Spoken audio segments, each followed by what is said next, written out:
Well, as promised, we're going to react to a lot of numbers now. ICICI Bank is the first one on our list. Abhishek is here to give us the lowdown. Abhishek, over to you.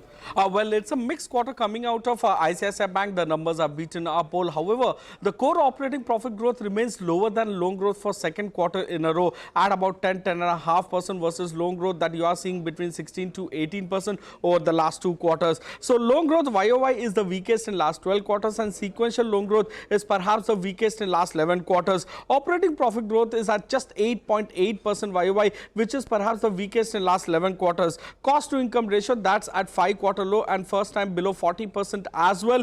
Gross NPA and net NPA ratio are perhaps one of the best that you are seeing in last 9 to 10 years, with gross NPA ratio at 2.16% and net NPA ratio of 0.42%. Now deposit growth, that's a heartening point to see. It's at 12-quarter high, both YOY and quarter-on-quarter. YOY it grew by 19.6% and sequential growth was about 6%. The subsidiaries PAT on a quarterly basis has crossed the 2,000 crore mark for the first time ever, and this time it was led by ICICI General as well as ICICI Securities. The risk weight to advances ratio is at the lowest that you are seeing in last 9 to 10 years or even more, coming in at 102.9% versus 114.9% in the previous quarter. In terms of our poll, PNL is slightly above our poll, but it was a weak poll to consider on the NII growth as well.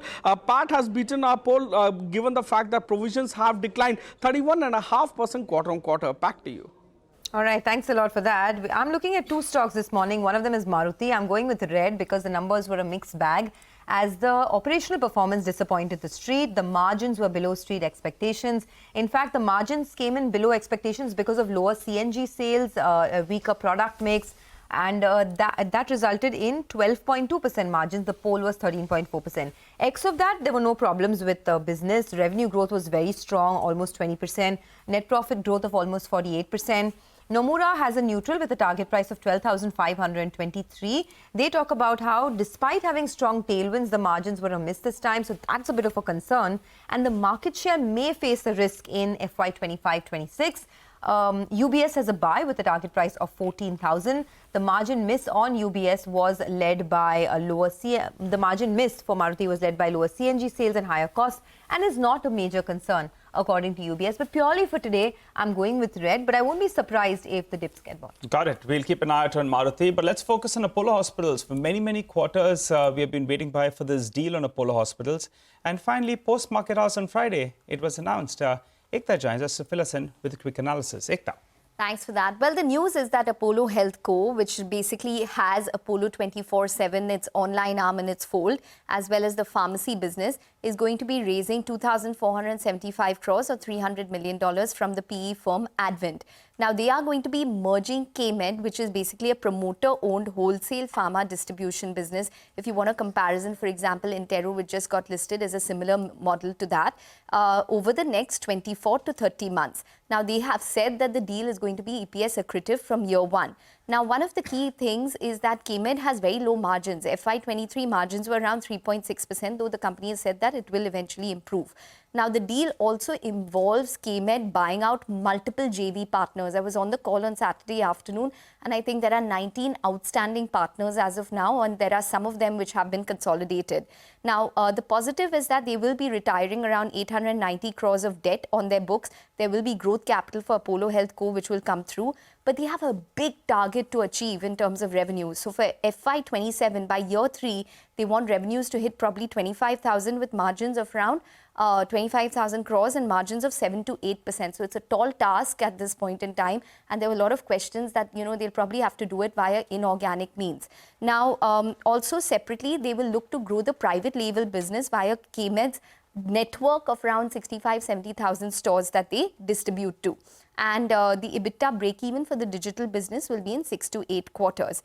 Now, one of the reasons why I'm going for red is that the margins for KMed is low. It's a very complicated deal, and the valuations of Apollo Health Co. is lower than what the street was anticipating. So that's the reason I expect the stock to be sluggish today.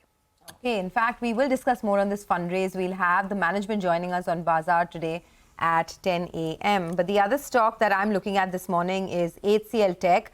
Now, you can expect a deep shade of red on HCL Tech because the numbers were actually quite weak. It was not just a disappointing quarter, but the margin guidance is something that will not go down well with the street at all.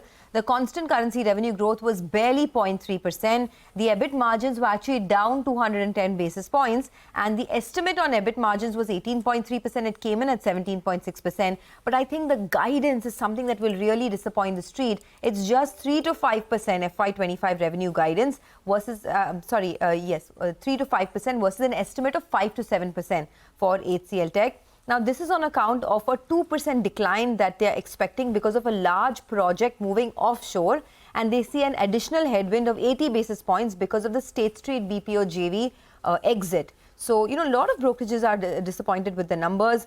Jeffrey speaks about how the growth is quite weak. Kotak has cut their target price to 1600 versus 1730, and they talk about how the constant currency revenue growth is lower than what they estimated. In fact, we have the management on earnings joining us at 9:30 this morning. You'd want to listen into that conversation. Okay, all right, that's about HCL Tech. But let's hop across to Sudarshan. He's here to tell us about SBI Life. Morning, Sudarshan. Morning, Nigel. So I'm going with green for SBI Life as numbers were largely better than estimates and even better than the peers like HDFC Life and ICICI Prudential. And the reasons for this outperformance are, first, it was least impacted by change in taxation rules and had a normalized base to work on as compared to peers. Talking about the numbers, bottom line has seen a growth of more than 4% to rupees 811 crore.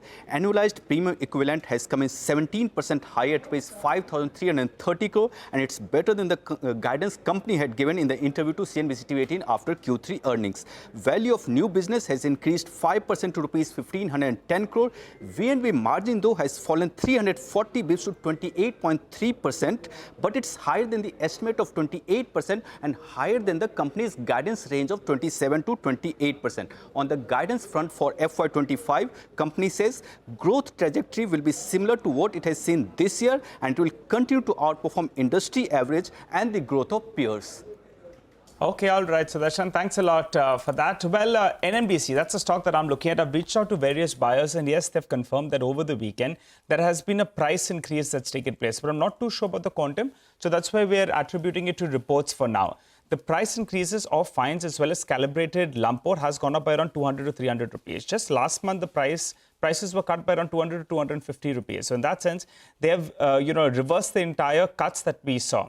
Now, why did these price hikes come about from NMDC? Few factors have played out. One, OMC, they have an auction that takes place, and out there they saw a good amount of demand with pricing move up. The second factor is when pellet prices move up, you normally see iron ore prices moving up. And global iron ore prices itself that's traded on the Singapore exchange, it had reached $100 per ton. That's moved back to around $118 per ton. So that's moved up by 15-18% approximately. So global iron ore prices moving up, that as well has given them reason to move up. And finally, iron ore prices moving up, the steel companies as well are trying to push through some price increases. So good on that. Just one contrary view is that the price increases that are coming about, maybe volumes get hit, but for the time being, the stock will open up well in the green. But going back to Abhishek. Abhishek, you're tracking a whole host of companies, SBI Cards, IDFC First, and L&T Finance. Please run us through the list out there. Well, to begin with SBI Cards, the revolver rate has improved for the first time in last 8 quarters, coming in at 24% versus 23% in the previous quarter. Corporate spends have declined massively, and that's one of the reasons that you are seeing improvement in revolver rate. Net interest margin is at 4-year low or 16-quarter low of 10.9%, and annualized credit cost remains elevated at 7.6%. It's like Maruti ad khatam hi nahi ho raha hai. So 9-quarter high in terms of credit cost for SBI Card. Asset quality deteriorates. Gross NPA ratio is up 12 basis points sequentially. IDFC First Bank, the PNL is below pole, and guidance is of higher credit cost in FY25 versus 24. Let's take a look at the guidance. Credit cost guidance has been given at 1.65% in FY25 versus 1.3% that they had in FY24. Now, loan growth in FY25 is pegged at 22 to 23% versus deposit growth of 28 to 30%. So this can keep pressure on the CD ratio. And remember that 2 quarters back, the management had guidance for 25 to 27% loan growth for the coming year. However, that has been trimmed down. In terms of Q4 performance, performance. Risk weight to advances ratio is at 11-quarter high. ROA, return on asset, is at 7-quarter low. Asset quality has improved, and in terms of performance, the P&L is below pole. L&T Finance P&L is below Equirius estimate. However, business momentum has remained strong.